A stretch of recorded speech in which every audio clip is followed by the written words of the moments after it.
with that context, we have this great new set of analytic capabilities that we introduced and announced, but I'd like to invite Charles Gadalla to come up and really demonstrate what the analytics solution is all about. Charles? Thank you very much, Quentin. Thank you. So allow me to spend a couple of minutes to show you how we're going to build some models, but the real reason here we're doing it is to operationalize it. As Quentin was saying, the whole purpose is to make it simpler, make it real time, to drive these apps to the cloud or to drive these apps onto the in-database predictive analytics that we're trying to develop here. So to do that, I'm going to build you a model. Now, you may not understand all the steps I do. Don't worry, we're just going to try and catch crooks in Central Park, and we're going to show you how we catch them, okay? So when we do that, we're going to use this tool called SAP. There won't be a quiz afterwards? They understood all the...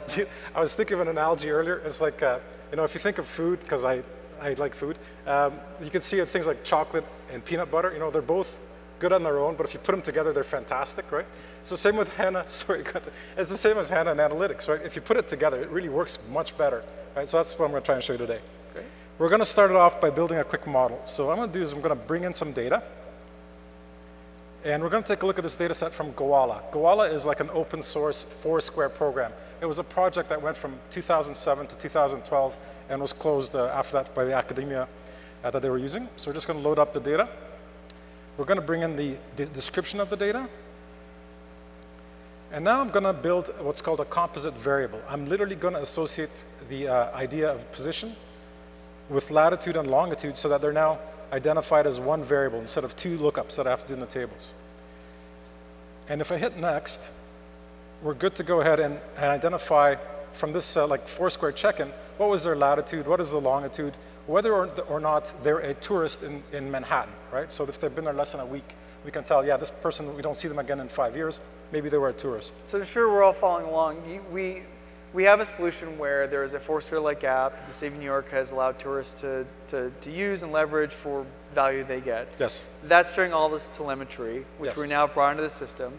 There was a definition file where some data wrangler helped identify the schema of that data, if you Correct. will. And now I'm able to sort of look across that and say, okay, what kind of information am I looking at? Now what can I do with it? Absolutely. So we're just going to define the objective. Our target is the tourist. So we're going to find out where they went when they visited New York. So I'm going to hit a next button here. And we're going to generate a model. What this means, the ease of use aspect was I didn't pick any algorithms. Right? I just hit the next button and I get my model. So now I'm going to go ahead and view it. I'm going to tile it up. I'm going to do the selection export. And now you can see a mapping technology which will render, showing us the island of Manhattan in New York. And we're going to see by color, like a heat map, what were the most popular or most visited locations by these users of the Gadalla application.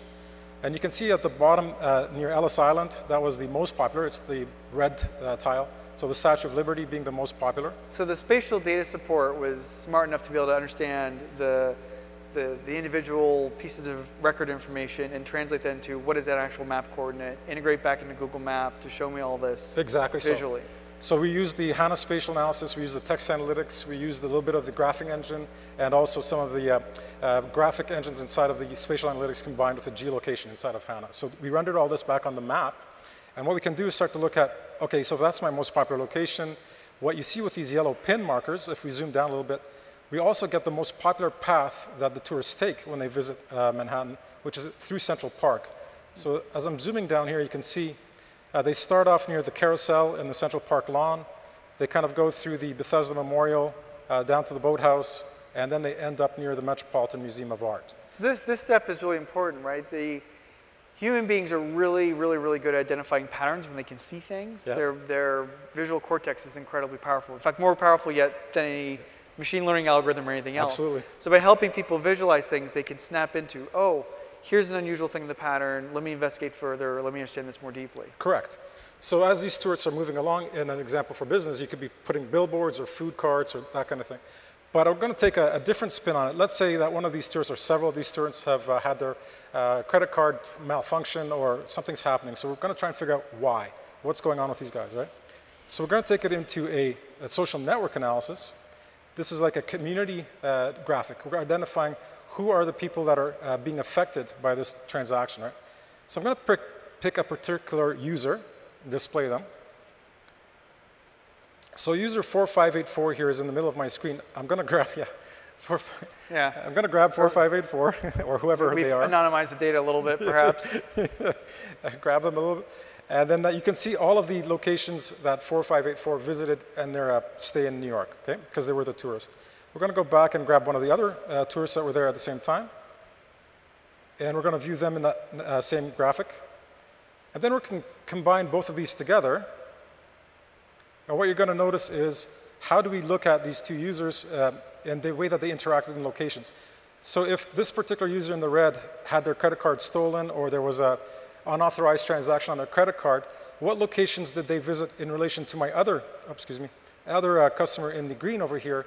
If these were the locations in common, could we then identify if something is happening, there's a tampered with the machine or something's happening when the credit cards are being read? So that's kind of the way we start to go real time with doing the analysis with the power of HANA and predictive chocolate and peanut butter. Great. Thank you, Quentin. Thank you so much. My pleasure. Thanks, Charles.